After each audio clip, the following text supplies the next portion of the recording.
Assalamualaikum warahmatullahi wabarakatuh. Yang terhormat Bapak Abdul Rahman SPDI MPDI sebagai dosen pembimbing mata kuliah Kepemimpinan Pemerintahan. Perkenalkan, saya Lisdawati dengan NIM 1052360 dari kelas Ilmu Pemerintahan semester 4. Di sini saya akan membahas tentang seputar ilmu kepemimpinan atas studi pejabat pemerintahan Bapak Ansar Ahmad sebagai Gubernur Kepulauan Riau. Gubernur Ansar Ahmad mencerminkan model kepemimpinan yang berorientasi pada pelayanan publik, inklusif, serta berpihak pada kebutuhan rakyat. Pendekatan ini sejalan dengan prinsip-prinsip kepemimpinan transformasional dan partisipasif yang menjadi landasan dalam ilmu pemerintahan modern, di mana seorang pemimpin tidak hanya menjalankan fungsi administratif, tetapi juga mampu menggerakkan perubahan sosial yang berdampak luas. Kualitas kepemimpinan ini tercermin nyata melalui berbagai program-program pemerintahan yang dijalankannya. Gubernur Kepulauan Riau, Ansar Ahmad, telah menjalankan berbagai program strategis yang menjadi fokus pembangunan daerah untuk mewujudkan visi Kepri yang maju, makmur, dan merata. Di bawah kepemimpinan Gubernur Ansar Ahmad, Provinsi Kepulauan Riau menunjukkan berbagai kemajuan signifikan dan pembangunan yang berbasis kerakyatan. Sejak awal masa jabatannya, Gubernur Ansar telah menjalankan berbagai program strategis yang menyentuh langsung kebutuhan masyarakat, khususnya dalam bidang pembangunan pemberdayaan ekonomi, infrastruktur, pendidikan, kesehatan, serta kesejahteraan sosial. Adapun program-program yang ia jalani, yang pertama ada program pembangunan infrastruktur strategis yaitu Jembatan Batam Bintan atau yang dikenal dengan Babin.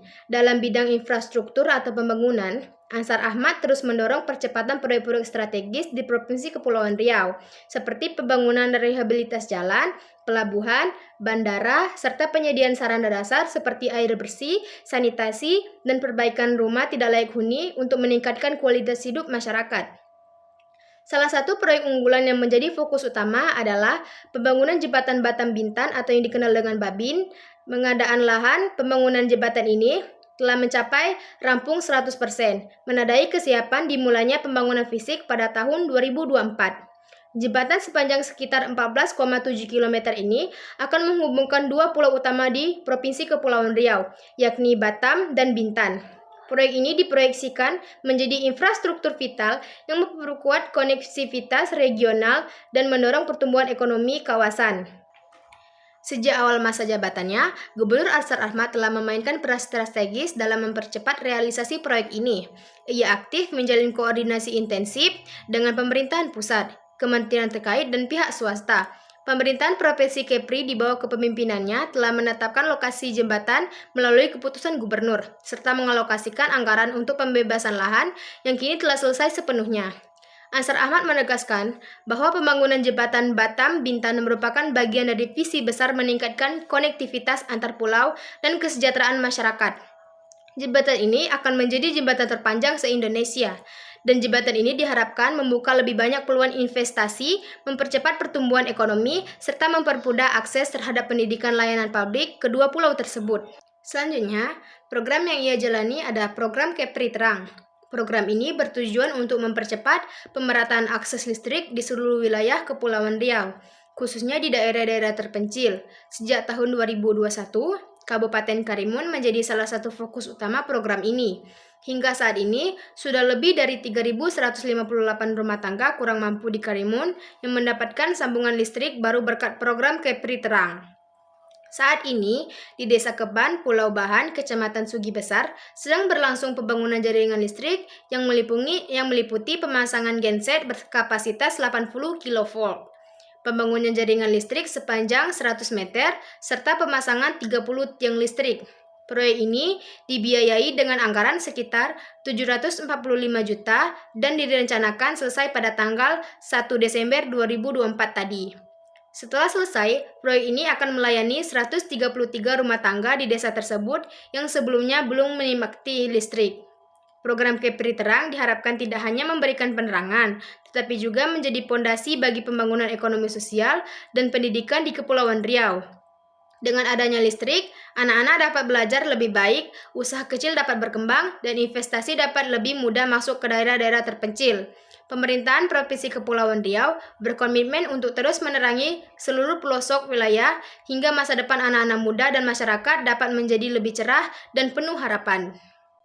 Selanjutnya, di sektor kesehatan dan kesejahteraan sosial, Gubernur Ansar Ahmad meluncurkan program makan gratis (MBG) untuk puluhan ribu siswa PAUD hingga SMP, serta memperluas jangkauan BPJS Kesehatan dan BPJS Ketenagakerjaan gratis bagi nelayan, petani, dan keluarga kurang mampu.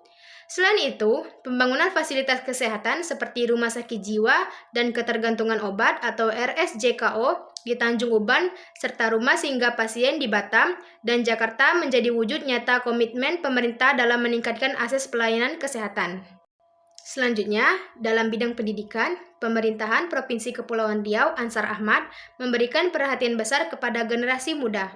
Sejumlah program unggulan berhasil dijalankan, antara lain pemberian SPP gratis dan seragam sekolah gratis untuk siswa SMA, SMK, SLB, serta beasiswa pendidikan untuk mahasiswa dari jenjang D3 hingga S2.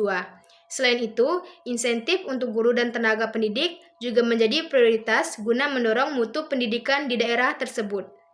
Tak hanya di bidang-bidang tadi, di bidang ekonomi dan pemberdayaan masyarakat, Gubernur Ansar Ahmad memberikan bantuan modal usaha tanpa bunga kepada pelaku UMKM, serta bantuan alat tangkap seperti jaring dan sampan kepada para nelayan. Program intensif bagi RT RW, kader posyandu, guru ngaji hingga takbir masjid juga menjadi bagian dari upaya penguatan peran masyarakat dalam pembangunan di Provinsi Kepulauan Riau. Hasil dari seluruh program ini tampak nyata. Salah satunya ditunjukkan melalui penurunan angka kemiskinan yang signifikan dari 5,37% pada Maret 2024 menjadi 4,78% pada September 2024. Artinya, sekitar 13.300 penduduk telah keluar dari garis kemiskinan dalam kurun waktu 6 bulan. Dengan visi pembangunan yang inklusif dan berbasis pelayanan publik, Gubernur Ansar Ahmad membawa Kepulauan Riau menuju arah yang lebih maju dan sejahtera. 5 misi dan 6 program unggulan yang dituangkan dalam RPJMD 2025-2029 memperkuat komitmen pemerintah dalam mewujudkan Kepri yang tangguh, berdaya saing, dan merata pembangunannya di seluruh wilayah termasuk daerah hinterland dan kepulauan. Dari uraian-uraian tadi, seperti yang kita tahu, kepemimpinan Ansar Ahmad mencerminkan gaya kepemimpinan yang transformasional dan partisipasif. Sebagai seorang pemimpin, beliau mampu menghadirkan perubahan nyata melalui visi pembangunan yang jelas, inovatif, dan berdampak langsung pada masyarakat. Hal ini tercermin dari berbagai program strategis seperti pembangunan jembatan Batam Bintan, program Kepri Terang, SPP gratis, makanan bergizi gratis untuk pelajar, hingga bantuan modal usaha tanpa bunga bagi UMKM. Di sisi lain, beliau juga menjalankan kepemimpinan partisipasif yang memberikan ruang dan peran aktif kepada masyarakat akar rumput melalui intensif bagi RT atau RW, kader posyandu, guru ngaji, dan takmir masjid. Ini menunjukkan bahwa ia tidak hanya fokus pada pembangunan fisik, tetapi juga pembangunan dan penguatan peran masyarakat dalam pembangunan daerah. Dengan pendekatan yang berorientasi pada pelayanan publik, inklusif dan berpihak kepada rakyat, Ansar Ahmad membawa Kepulauan Riau menuju arah yang lebih maju, terhubung dan sejahtera. Kepemimpinan inilah yang sangat dibutuhkan dalam tata kelola pemerintahan modern. Tetapi, meskipun berbagai program yang dijalankan oleh Gubernur Ansar Ahmad menunjukkan capaian positif, evaluasi tetap diperlukan agar implementasi kebijakan tidak hanya bersifat simbolis atau terpusat pada proyek fisik berskala besar. Beberapa program strategis seperti Kepri Terang dan pembangunan jembatan Batam Bintan perlu terus diawasi agar pelaksanaannya tepat waktu, tepat sasaran, dan tidak menimbulkan ketimpangan sosial atau dampak lingkungan yang negatif. Selain itu, transparansi dan partisipasi publik masih menjadi tantangan yang perlu diperkuat, agar masyarakat tidak hanya menjadi objek pembangunan, tetapi juga sebagai subjek aktif dalam proses perencanaan dan pengawasan.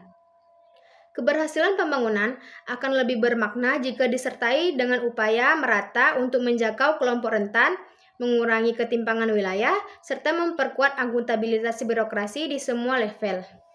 Baiklah, hanya itu dari saya akhiri. Wassalamualaikum warahmatullahi wabarakatuh.